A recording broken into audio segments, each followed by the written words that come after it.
दोस्तों, आज हम अपने तिरंगे के बारे में बताना चाहते हैं कि हमारा तिरंगा ऐसा ही क्यों बना और कलर क्यों नहीं।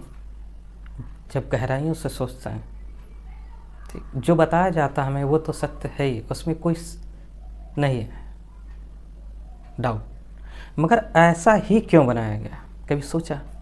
जब हम कंपनी वगैरह कुछ भी खोलते हैं या कोई बिजनेस या कुछ भी करते हैं तो कुछ सोच के नाम रखते हैं या उस चीज़ का यूज करते हैं। तो जब मैं अपने दिमाग से सोचता हूँ मेरा तिरंगा इन्हीं कलरों से क्यों बना और ऐसा क्यों, तो हमारे सुनिए दोस्तों मेरे, मैं वो चीज़ नहीं बताऊँगा आज जो हम तक सुनते आए, हम वो बताएंगे जो मेरे दिमाग और मेरे सोचने की बुद्धि जहाँ तक ले जाती है वो मैं बताना चाहता हूँ आपको।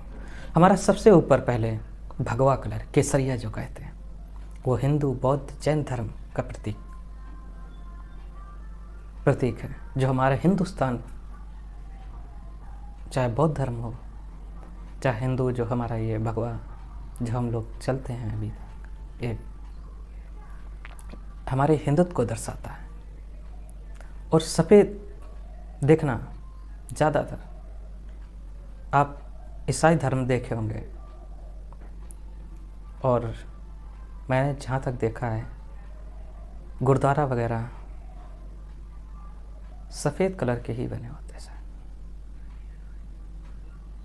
और गुरुद्वारे में तो कई कलर यूज़ किए जाते हैं, मैंने देखा है लोग पगड़ी पीली भी पहनते हैं और नीली भी, ये मगर हरा कलर जो वो हमारे देश में मुस्लिम का भी प्रतीक है। और हमारा हरा हमारे ये किसानी को दर्शाता है, कृषि को। हमारा भारत कृषि भूमि भी है। देखिए कितना दिमाग लगाया होगा उन्होंने, जिन लोगों ने इस तिरंगे का वो किया। और बीच में अशोक चक्र नीले कलर का, नीला कलर आप लोग जानते अम्बेडकर का दर्शाता है। अम्बेडकर मतलब वो किसी भी वर्ग का गरीब व्यक्ति कैसे बढ़े आगे, अपने जीवन में खुशहाली लाए, उसका प्रतीक थे। और चक्र में देखिए बौद्ध धर्म का भी प्रतीक है, बताया जाता है कि बौद्ध धर्म, ठीक। और चक्र की जो तीलियां हैं वो दर्शाती हैं कि हमें किस तरह आगे बढ़ना है या हमारे भारत को कैसे बढ़ाना है। या भी ये भी सोच समझ सकते हो कि हरा धर्म जो नीला है, जो दर्शाता है जो गरीब तबका वर्ग कैसे आगे बढ़े। उन तीलियों के 24 तीलियों का वो पढ़िए तो पता चलता है कि हम कैसे अग्रसर हो। और या हमारे 24 प्रांतों का वो भी दिया गया है। कितने देखिए हमारे उन बुद्ध जीवों ने किस तरह से झंडा। और हाँ, ये भी मैंने सुना है कि जब तिरंगा अपना बनाया जा रहा था तो गांधी जी ने चरखे का वो कहा था, मगर अंबेडकर जी ने चरखा का ना करके वहाँ पे देखिए अशोक चक्र का यूज किया। अशोक चक्र का मतलब बौद्ध धर्म, जो पाल वगैरह कई जो कास्ट हैं ओबीसी की और एससी, जो ये बौद्ध धर्म का वो अनुयायी थे पहले।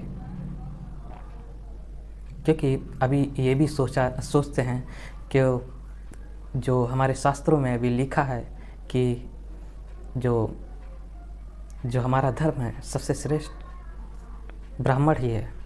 और उस ज़माने में ये एससी एसटी ओबीसी कई जातियाँ ये अछूत, आज भी अछूत ही मानी जाती हैं, बहुत जगह देखा भी होगा, ठीक।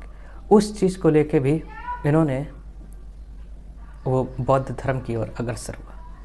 और अग्रसर क्या, ये इन लोगों में बहुत लोग ऐसे हैं, ये धर्म देखिए पूजा ये विधि सब अलग अलग है, मगर धर्म का असली अर्थ तो यही है कि ध्यान में मग्न हो, तभी हमारे बुद्धि में कुशाग्रता और सोचने समझने की क्षमता एक अलग आती है, ठीक। कई भी चीज़, कोई जात का वो नहीं है विशेष, मगर जो पीढ़ियों दर पीढ़ियों चला आया है उसे क्या कह सकते हैं, ठीक। और हमारा जब तिरंगा का और ये सफ़ेद रंग, ये भी देखिए, इसको भी प्रतीक करता है। जब हम हिंदू लोग ख़त्म होते, जब डेड बॉडी, तो कफन सफ़ेद होता है, उससे भी देखा जाए दर्शाता है। जब हमारे शहीद जवान होते हैं तो उसमें ये तिरंगा हमारे देश का तो चिन्ह है ही है, प्लस जो शहीद हो जाते हैं उन्हें कफन का यूज भी के काम भी आता है, सफ़ेद।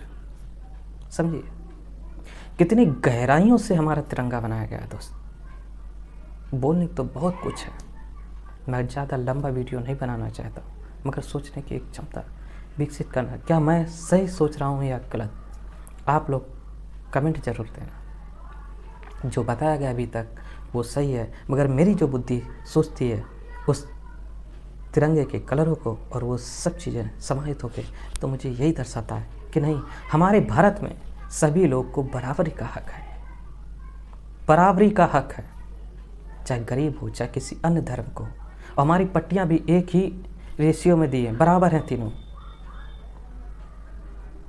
कम ज़्यादा नहीं है। इससे भी दर्शाता है कि हमारे हिंदुस्तान में सभी धर्मों को बराबर महत्व दिया जाता है, और हमारे हिंदुस्तान में चाहे गरीब हो चाहे अमीर हो, सभी को बढ़ने का अवसर प्रदान किया जाए। और हमारे गरीब, ये कृषि प्रधान देश को किस तरह इन गरीबों को आगे बढ़ाया जाए, इसको दर्शाता है। आज के टाइम तो कहना ही क्या है। मैं और आगे विषय में अगले वीडियो में बताऊंगा कि हमें क्या करना है, हमारे इन जो गरीब तबका वर्ग है आगे कैसे बढ़ सके, उसके लिए मैं बताऊं। और भाई मेरे, जो हम आपस में लड़ाई झगड़ा करते हैं, सब कुछ गलत है। देखिए हमारे महान पुरुषों ने कितने अच्छे सोच से, कितने विचार से ये तिरंगा बनाया था कि सभी वर्ग, सभी धर्म एक साथ, एकजुटता के साथ इस भारत को एक नई ऊंचाई और मुकाम तक ले जाए। यूं ही तिरंगा हमारा ऐसा नहीं है। आप भी जानते हैं कि कोई भी चीज़ हम करते हैं तो सोच पीछे होती है उस चीज़ की।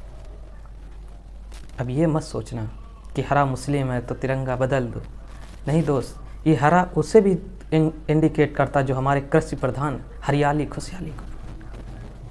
हमारा देश, पहले हमारे देश में भुखमरी थी, कृषि को और डेवलप किया गया धीरे धीरे बहुत। जिस समय शायद देश हमारा आज़ाद हुआ था 1 या 1.5% GDP थी, यूँ आज इतने ऊपर नहीं पहुँच गए। जय हिंद, जय भारत।